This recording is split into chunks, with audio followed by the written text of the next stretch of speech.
такая вот картина. Опять лежит бухой скотина. В токмок друзья позвали нас на той. Костюм, рубашка, рядом полторашка. Короче, едем мы по объездной.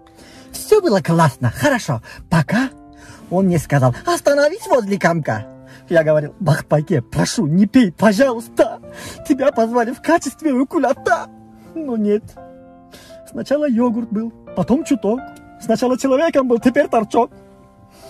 Там было все, и мат, и стыд испанский. Потом пришел его величество Кусканский. Мораль сей басни такова: не пей до тоя, чартаңдала, эй!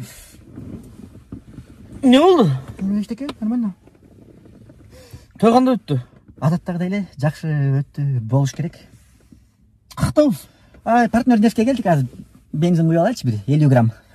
Бирок 50 грамм жетпейт да, буга литрлеп куюш керек да, туурабы? Хозяин кандай болсо машина деле ошондой да. Эмне деп атасың? Жок, эчтеке жөнүн айтып атам, бензин куяйын деп.